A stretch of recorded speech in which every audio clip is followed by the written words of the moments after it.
So, hi, Alyssa. Welcome to the show. And hi, everyone. Today we have Alyssa Miller on the show.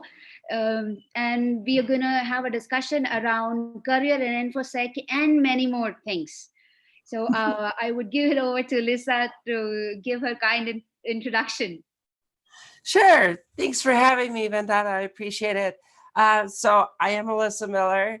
I usually introduce myself in most spaces as a hacker, a security evangelist, and just a security professional. I've been working in security for a long time, for a little over 15 years, but I tell people I've been a hacker all my life. When I was a very young child, I was always that kid that really liked to take my toys apart to try to figure out how they worked.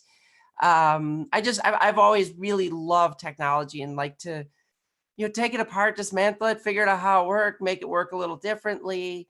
And so, that was kind of my childhood. At the age of 12, I saved up enough money and went out and bought my first computer.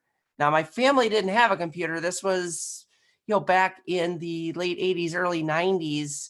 Most people did not have computers in their homes.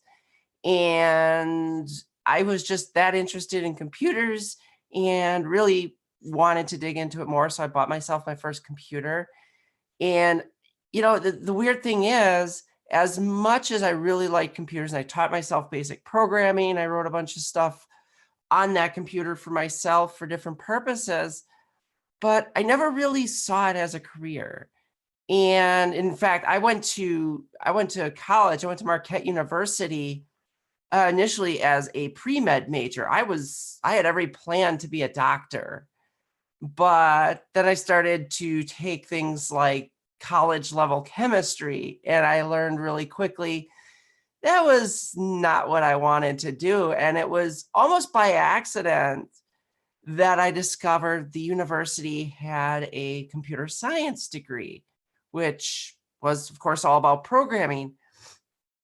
And I kind of said to myself, hey, that should be pretty easy to get into. I already know how to program. I love computers. I work on them all the time. And indeed, that was kind of the start. And what was really interesting then was, so I was still in school. I was 19 years old. I was still attending the university. And I got my first full-time job. So I was still going to school and working full-time as a programmer. And of course, what you got to remember is this was the .com days when they would hire anybody who knew how to program. It didn't matter what background you had. If you could program, they needed you. And so that kind of, from programming, I eventually transitioned into application security and security in general. And that's where I'm at today. And I'm really excited to be here with you today. Thank you so much. So it's actually an eventful journey. If I have to summarize, you have gone through so many things. If someone wants to start a career in information security, what they should look for? I think the biggest thing, especially now, because the idea of info security has grown massively, right? There's so many different facets to what you can do in security. The thing I always tell people right away is figure out where your passion lies. I unfortunately, every so often I'll have someone come to me and they'll say, yeah, I want to get into cybersecurity. Okay, what do you want to do in security? Well, I want to learn cybersecurity. And unfortunately, that's really broad and it doesn't really tell me anything. And there's so much you can do in security. I tell people, find what your passion is. I mean, obviously, as a child, I had a passion for computers. I had a passion for programming, which led me into AppSec. But there's so many other things that people can get into: digital forensics, security operations, social engineering. So I tell people, start to experiment with some of those different things, and don't be afraid to choose the wrong thing. you may very well start to try a certain facet of security and discover that you just don't like it. And the thing is, again, within security, it's very easy. If you went down a path that you discover you don't really enjoy, it's pretty easy to make a change and shift over to a different path, something you're more happy with, and just find that passion. When I'm trying to hire people, even for my entry level roles, or especially for my entry level roles, it's that curiosity, that passion, that desire to learn. That's what I'm looking for. I'm not looking for specific certifications or degree programs. Yes, those are great and they are helpful, and that they certainly are encouraging to see, and they might give one candidate a little bit of an advantage over the other. But at the end of the day, what I'm really looking for is just someone who's really got that enthusiasm and wants to dig in and wants to learn and do more. Oh, that's amazing. And uh, I also wanted to discuss with you about the imposter syndrome. Uh, what's your take on that? We would like to hear your views on that. So imposter syndrome is something that we tend to talk about it a lot in the InfoSec space. And I don't know why it's so predominant in our industry, but it really is. So when I say imposter syndrome, I'm really talking about kind of that self-doubt that a lot of us develop, where we're always kind of afraid that we're not good enough and someone is eventually going to expose us as frauds. They're going to, prove us to be not as good as, other people believe we are. And I think it's prevalent in this industry in part because, let's face it, we work in an industry where there's a lot of rock stars, right? We have people who go out who have very big names and very big personalities. They're extremely well known. They speak at different conferences. They're in the media. They're oftentimes being interviewed on the news about their opinions. And I think we see that and we all feel like, well, those people are so skilled. We'll never be as good as them. And what's interesting, and unfortunately, it's really it's kind of disappointing actually, is I've seen people who will look at themselves that way, who actually have incredible skill sets, who can do things that I never imagined being able to do. But because they're not well known, or they don't have that popularity in the industry, they feel like their contributions are somehow less. And so it causes them to avoid a lot of opportunities that they otherwise would have. For instance, one of my colleagues does a really great talk right now. She's spoken at a number of conferences on different privacy matters. And I've seen her talk, and it's incredible. It's a wonderful talk, and she focuses on areas of privacy and concepts that very few people even realize are an issue right now. And so she's bringing something very important to the table. But she and I have had multiple conversations where she's mentioned that she doesn't feel like she belongs in security. And it's because her background is in privacy and compliance. And I've stressed with her over and over, and I try to encourage her, and I know other people have too. And I think she's starting to see it, but she has this fear, or this feeling like she's not one of us, if you will. She's not one of these security people. And so slowly over time, I think we've gotten her to a point now where she accepts it. And, but I see that all the time. And unfortunately, I was even, in my early days, and I still deal with it. I'm not going to lie.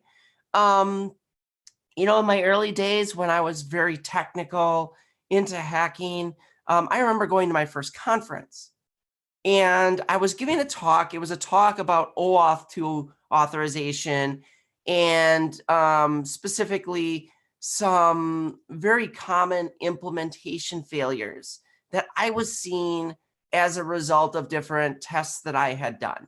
So I was working as a consultant, I was performing tests, and I had found a lot of vulnerabilities that were easily exploitable in applications that all related to issues in how they had implemented OAuth 2. So I submitted the CFP, I got in my first ever conference. I go and I give the talk. Afterwards, I get a lot of people come up to me and they're telling me how much they really appreciated it. So a couple weeks later, I get the email from the conference says, hey, here's the recording of your talk. We've posted it on the website. You can go view it. And I watched it. I passed it on to my manager at the time, and he kind of encouraged me to send it out to the rest of our team, which I did. And the thing I remember most was getting this one email from one of the principal consultants on our team who said very simply, a lot of hand waving, no new content here. Basically telling me that I didn't have a 0-day vulnerability that I had demonstrated in my talk. And, so somehow in his mind that made my talk less valuable. And I'm not going to lie, that was pretty damaging.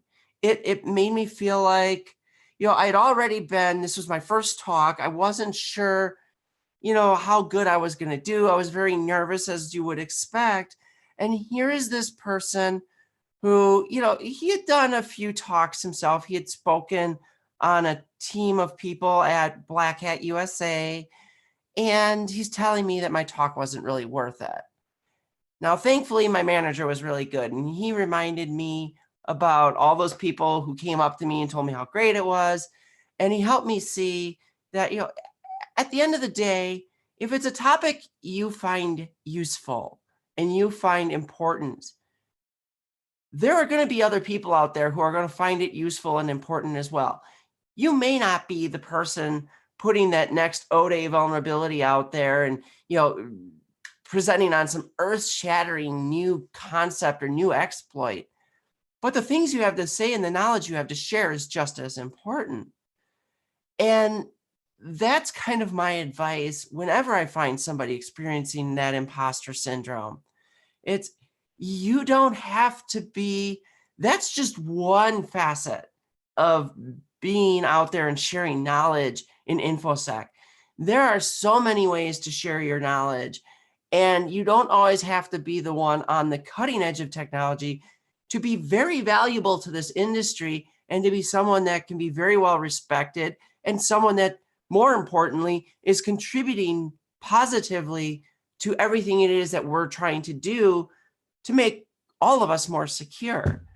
And so that's where I think imposter syndrome and InfoSec can be it can be really damaging because it drives people away, but it's also very, I don't want to say easy, but it can be overcome. I totally agree with you. This is so important to keep in mind to promote each other rather than bringing down, because that actually damages your willpower, which is so important. And on the same lines, how much is it important to be known in the industry? Like, we have to start somewhere. So how much is it important to be known on social media? Like, everybody knows each other from social media. Before we even met this year, we knew each other from only social media like Twitter, LinkedIn. Yeah. So, Yeah. and then we suddenly met in person. So how much is it important? So this might surprise you to hear me say this, because I have, as you mentioned, especially this year, I've spent a lot of time building my personal brand on social media. But I honestly don't think it's that important.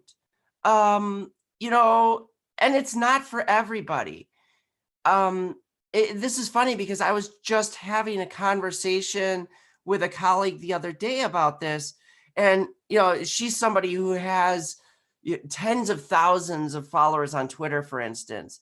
And we were talking about, for her, how much of a curse it's been just not even from a social media standpoint, but just also as her career's accelerated and she's, become better known and so forth, as much as that can be a positive and enjoyable experience, there's also some negatives to be aware of.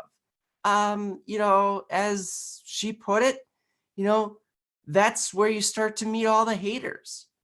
Those people who, like you just mentioned, want to hold you back because, they feel intimidated by you. And so they come out and they will attack. And they can be very mean. They can be very, very direct and very difficult to manage. And so I don't think it's important to be known in social media from that perspective. It's great if you can be, and where it's helpful is it does help you reach, of course, a broader audience. So when you have a message to put out there, it is good to be known. I'm not going to lie. It is helpful. For me, it's great. Recently, I've had people ask me for help in trying to fill their open security positions. And having, thousands of followers, I have a pretty easy time just by putting a call out there, connecting with a bunch of people and finding people who, are looking for that type of job. So I can bring job seekers and job searchers together. But you can do great things in this industry without being very popular on social media and well-known in the industry. For me personally, for years and years, I wasn't well known. Even when I was speaking at conferences, most people didn't know me.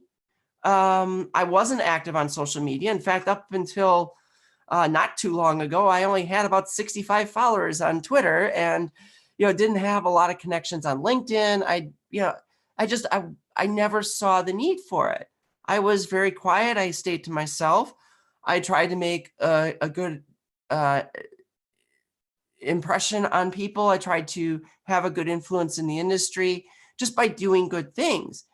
And I'll say for years, it was very rewarding to just be in that space, not well known, but I was leading people on different teams and I was helping people who had their own, in this case, imposter syndrome. It's funny because I was just thinking about one of my colleagues today who I worked with. And I remember when he joined my team, he was so intimidated by the other people who were on the team. And he wasn't the most technical. And he and I had conversations over and over again where, he wasn't confident that he could do the job because he didn't have the technical skill set that these other people did. And I just kept pointing out to him, where his skill sets were. And he did have a lot of technical skills. They just weren't the same technical skills that these other people on the team had. And so it was just continuing to encourage him. And so you can do good like that without being known in the industry. You don't have to have a big name in order to have that type of positive impact on people. Another story I tell, again, because it's super rewarding for somebody who didn't have any type of, notoriety or celebrity in the industry at the time. If you go out to my LinkedIn page, the only article I've ever posted out there is about a coworker who I managed at a previous company who the day I left, I sent my email out to the team my last day saying, it's been great, just kind of that usual conciliatory goodbye email. And his email back to me was very simple and plain. And it was, "Oh, Captain, my Captain," which is a quote from a Robin Williams film, Dead Poets Society. And if you've seen the movie and you know what the quote is about, it was really impactful to me because in that movie, when Robin Williams is leaving and, he's been fired from the school and he's packing up his stuff, it was the way that his students, because he was a college professor, his students kind of said to him, "Hey, you really had an impact on our lives. You made a difference that will change us forever."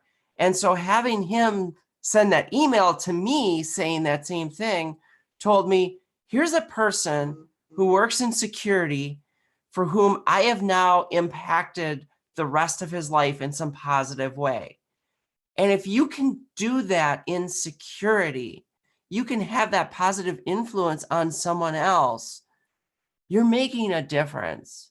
You're making the world better, even if nobody recognizes your name or nobody has, you're not being followed by thousands of people on social media or anything like that. You can still have that same positive influence.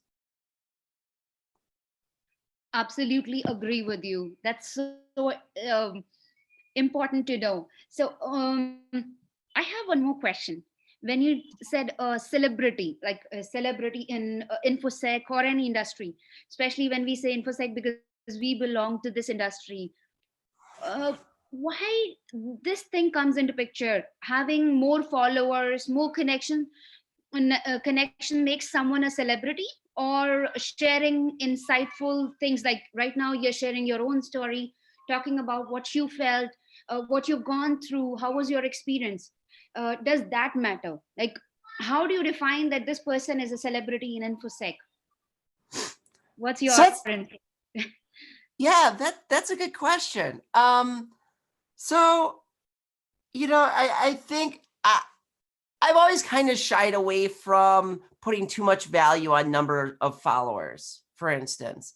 I think it becomes a measure that we use because it's convenient and it's very prominent. Certainly within InfoSec, Twitter is kind of our space, right? Somehow Twitter just became the place that InfoSec really communicates and interacts. And so on Twitter, the number of followers you have is very in your face. It's always there on your profile. They remind you all the time, hey, you've got X number of followers. And so I think, we all tend to measure some of our success in becoming prominent in the industry by that follower count. And to some extent, that's valid. I mean, I won't lie. I've got somewhere on the order of about 6,200 followers, which to me is a lot of people. When I look at other people in the industry, it's not a lot. I see people with tens of thousands and sometimes even hundreds of thousands of followers. Mhm. And to me, it is amazing that there are 6,200 people in this world who care enough about the things that I have to say that they went and clicked that follow button. So, it's not so much measuring that I'm a celebrity or not. I don't think I'm a celebrity. I think I've gained some respect and some notoriety in the industry, uh, especially fairly recently, and that's great. I really enjoy it. Don't get me wrong. It's wonderful to go to different conferences and have people recognize me and come up and introduce themselves, especially because I tend to be socially awkward. I am not good at introducing myself to people. I'm not good at recognizing people's faces, especially from social media. And so it's wonderful to me that there are other people who are much better about that, who recognize my name and come up and say hi. But I think when we look at who the people are that we consider celebrities in this industry, I think it comes down to a couple things. One, they're the faces that we see a lot and we see that our peers look up to. So, I can think of a number of different names in my head who have done different things in the industry, who have very big names because they've done a lot of good for the industry. I think of people like Jason Street, Dave Kennedy. This one goes back a little bit, so I'm kind of dating myself, but he's still around, and Bruce Schneier, Rachel Toback, all these names that people will instantly recognize. Katie Masiri, I could go on and on. I don't want to keep naming names because I'm going to forget people then and I'm going to feel bad. But there are these huge names in the industry that we see all the time. We see them at conferences. We see them running their own conferences. We see them, being parts of different security organizations. We see them getting interviewed on TV. And, with that celebrity, there's a lot of good, and we look up to those people. And so we kind of see them as the rock stars of security. Oftentimes they're doing a lot of things that we wish we could be doing. A lot of us want to be the one that the local news media or the national news media calls up when there's a security crisis and they want to ask you for your opinion. That's things that people aspire to.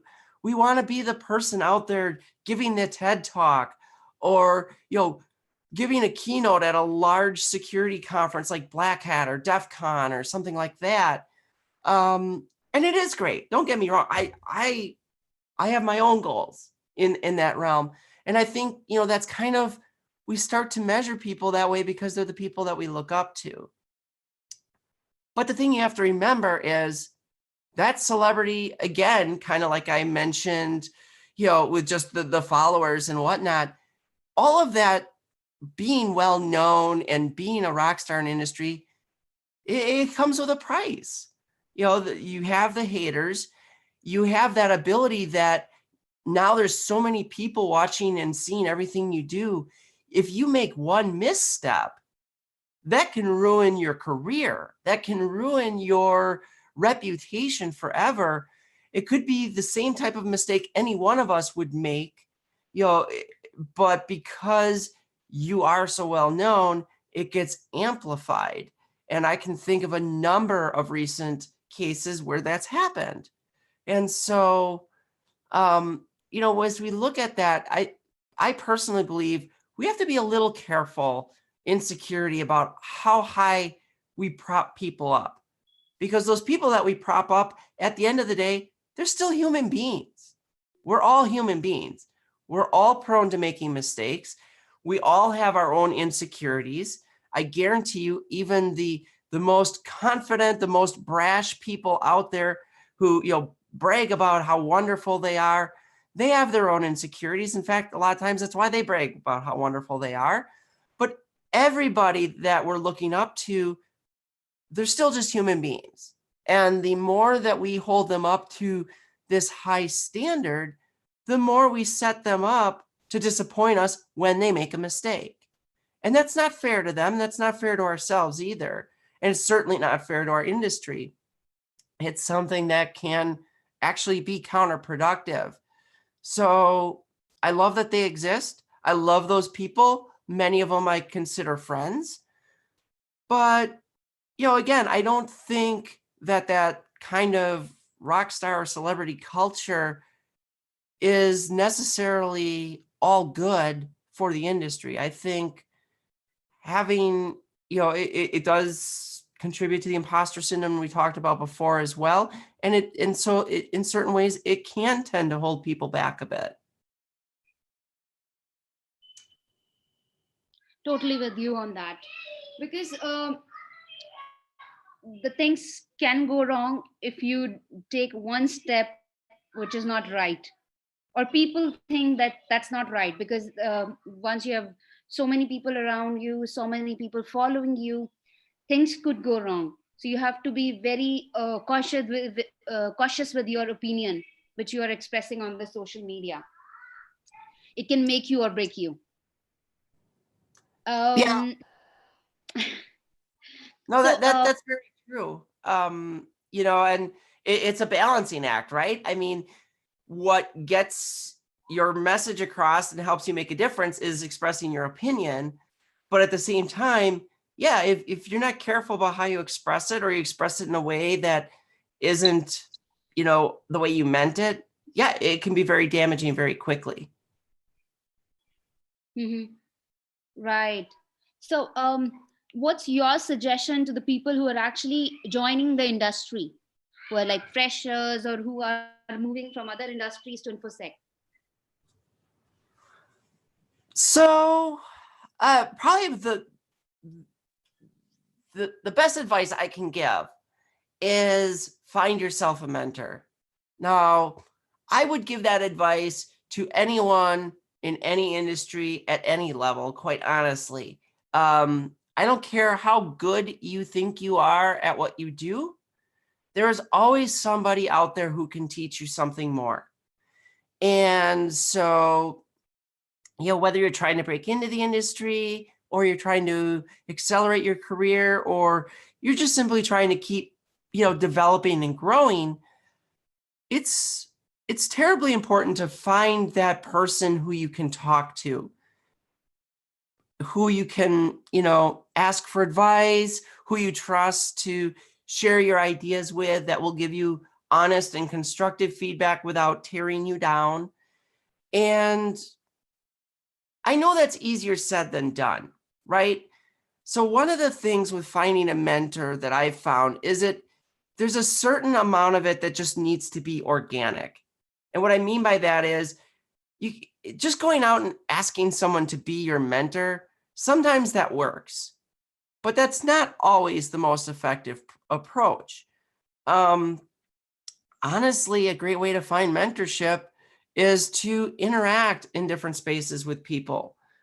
If you're more like me, the socially awkward type, social media might be the better place. And it gives us that platform to do that, right? Everything we tweet on Twitter is public. So, you have that ability to interact with some of the biggest names in the industry. And you can share your ideas with them and see how they react. Now, of course, you have to also be aware that it is public and other people will see it. But, find those people with whom you can have good conversations and who, you kind of strike up something else, a bit of a friendship or something. That's where you get the best mentors. But sometimes a mentor can just be somebody who's, your manager or a leader in your organization, or, just someone you happen to have a casual conversation with at some point. So, but finding that person and, leveraging their skill set and their ideas and their opinions and just their outside view on what you're saying or what you're doing, that can be super effective. The other piece of it is really that networking side of it, right? It's getting to know people. Social media is great. Attending conferences is great. Really, I know they can be overwhelming. In fact, I would never suggest that somebody pick their first security conference to be Black Hat or DEF CON or anything out in Vegas at Hacker Summer Camp, because that's going to be overwhelming. That's huge. I mean, you're talking 40,000 people crammed into Las Vegas running around. It's overwhelming for the best of us. But what I would suggest is find some of these smaller local conferences, the local B-Sides conferences, or other small conferences in different areas. I would also encourage people to look for meetup groups. There are many InfoSec specialized meetup groups. Women of Security or WOSEC, as we call it for short. One I believe you're very familiar with, Vandana, your InfoSec Girls group. You're finding these groups that you can be involved in, and where that the group shares some commonality with you, but then it enables you to interact with different people. Find those groups; they're out there. Ask about them. Ask on social media. Let people know where you're located and that you're looking to meet other people and you're looking for groups. There are the local DEF CON groups. I'm based in the Milwaukee area here in Wisconsin over in the US, and we've got 414 DC, which is a local DEF CON group. There are so many small communities within InfoSec that you can get out and interact with. It's a great way to find a mentor. It's a great way to network with other people, to share ideas, and to, sometimes have your own ideas challenged a little bit, which is really good too.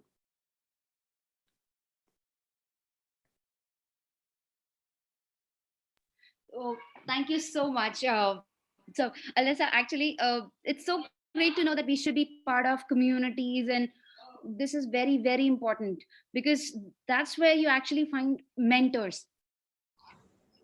So, we should go ahead and ask for help. So thank you so much, Alyssa. It was great chatting with you, and I am looking forward to meeting you soon, probably. We've met at Diana Initiative this year, Yep. and I totally agree that sometimes you tend to not recognize the people just by looking at the picture which is on the social media.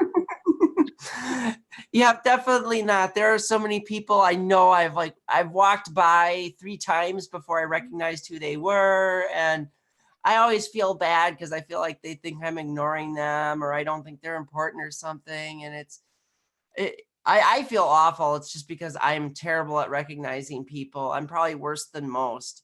And so I always tell people, if you see me at a conference, you recognize me at a conference, please come up and say hi. Let me know who you are. And I love meeting new people. I love meeting people off of Twitter. Like you said, you and we met at Diana Initiative and at the DEF CON AppSec Village. So, that was super exciting. And I love being able to meet people that way at those different conferences. Yeah. So I'm sure people will have a lot of questions for you. Where should they reach out to you if they want career guidance, or if they want any inputs around this particular tech talk today or a webinar today? Well, yeah, a couple ways to do it. First of all, through Twitter. My Twitter handle is Alyssa M_InfoSec, and that's Alyssa spelled ALYSSA. So Alyssa M InfoSec or Alyssa M_InfoSec is my Twitter handle. That's probably the easiest way. The other way people can get in touch with me, certainly they can check out my website. It's Alyssa Sec, so AlyssaSEC.com.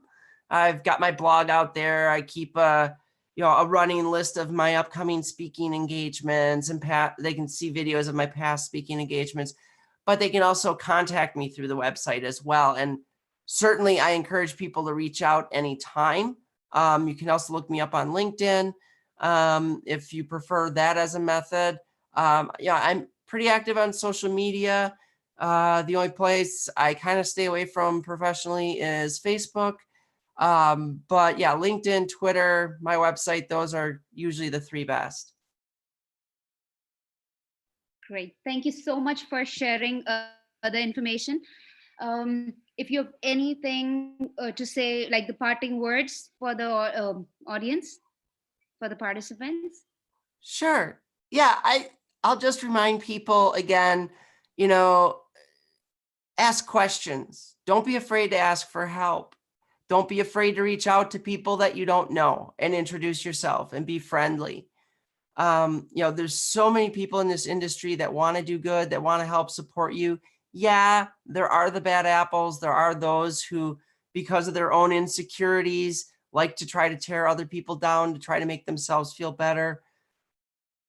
Walk away from those people and find the people who will support you, because they are out there. We are a close-knit community.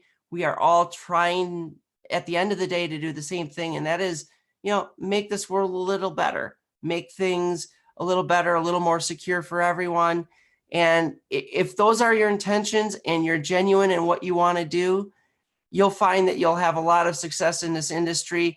The success may not look necessarily exactly like what you're thinking of or what you're imagining. Success comes in a lot of different ways, but please don't be afraid to reach out. Don't be afraid to introduce yourself and to network with people and to ask for help. We all need to do it, no matter how good we are. So with that, my DMs are always open. Reach out to me, or find someone who you're comfortable speaking with in the industry. Thank you so much. Thank you so much for coming on the show and speaking with us. It Yeah, I really appreciate see you soon, or I would say meet you soon. it. Sounds good. Yeah, take care. Bye Yep. bye. Bye-bye.